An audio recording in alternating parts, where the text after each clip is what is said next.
جو چیز ہم دیکھتے نہیں ہیں ہم اسے مانیں گے نہیں، اسے ہم کیسے مان لیں جو ہمیں نظر ہی نہیں آتی؟ ٹھیک ہے، اب تو یہ دعویٰ کرنا پھر اور بھی ڈٹائی کے ساتھ کریں گے، ایک زمانے میں معتزلہ کر رہے تھے، اب اور ڈٹائی کے ساتھ کریں گے، کیوں؟ کیونکہ اب ان کے پاس پھر ایسے انسٹرومنٹس ایجاد ہو چکے ہیں جو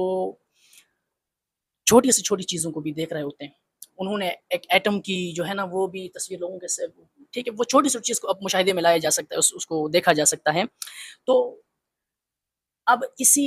ٹیکنالوجی کے بیس پر اگر یہ دعویٰ کیا جائے کہ ہم اس چیز کو نہیں مانیں گے جو نظر نہیں آئے،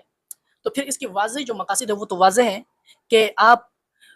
اللہ کے وجود کا جو دعویٰ اسلام کر رہا ہے، فرشتوں کے وجود کا، جنت اور جہنم کا، اس دعوے کو باطل ثابت کرنے کے لیے یہ اس طرح کا آپ شوشہ چھوڑ رہے ہیں، یا اس طرح کی جو آپ بات کر رہے ہیں یہ اس دعوے کو باطل ثابت کرنے کے لیے کرتے ہیں۔ لیکن سائنس جو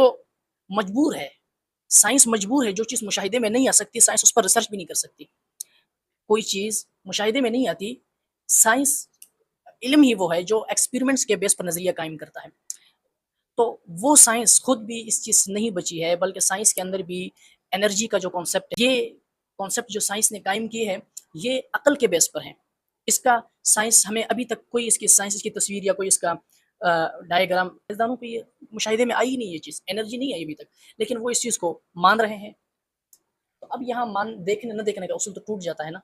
تو یہ میں پہلے بھی کئی ویڈیوز کے اندر اس طرح کی بات کر چکا ہوں کہ قرآن اور سائنس کو زبردستی ٹکرانے کی کوشش کی جاتی ہے، سائنس ایک مادی علم ہے اور اس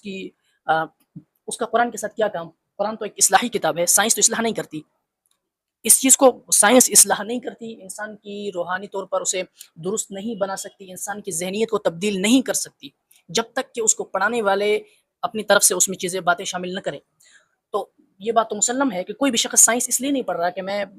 اپنے آپ کو درست کرنا چاہتا ہوں، میرے اخلاق ٹھیک نہیں ہے، مجھے بڑے چھوٹوں کے ساتھ جس طریقے سے بہیو کرنا ہے مجھے اس کا نہیں پتا، مجھے زندگی جینے کے طریقے کا نہیں پتا، میں کیسے جو اس کے لیے میں سائنس پڑھتا ہوں، مجھے تو ایسا کوئی بندہ بھی نہیں ملا۔ ہاں، قرآن و سنت، قرآن و حدیث پڑھنا یہ اس طرح کے ہیں، تو سائنس جن مقاصد کے لیے ان مقاصد کے لیے پڑھی جائے، اور پھر انہی مقاصد جس چیز پر سائنس بحث کرتی ہے، جس موضوع پر، اس میں آپ پھر رائے قائم کریں۔ سائنس پر آپ نے ریسرچ کرتے ہیں موجودات پر جو میٹرز ہیں ان پر، یا جو چیزیں ہمارے مشاہدے میں آ سکتی ہیں آپ ان پر ریسرچ کریں، اور پھر آپ رائے قائم کریں اللہ کے بارے میں جو آپ کے مشاہدے میں آ ہی نہیں سکتا، کیونکہ اللہ تعالیٰ تو یہ دنیا امتحان کے لیے بنایا، اگر اللہ مشاہدے میں اگر آپ کے آ گیا یا آپ کی سمجھ میں آ گیا، آپ کی عقل میں آ جائے، تو پھر وہ امتحان والا جو مقصد ہے وہ تو ٹوٹ جاتا ہے۔ تو پھر جنات تک، روح، ان کو سائنس ابھی تک دریافت نہیں کر سکی، اللہ پھر وہ تو بعد ہے، پھر اس کا اللہ تعالیٰ کی مخالفت میں دلائل بھی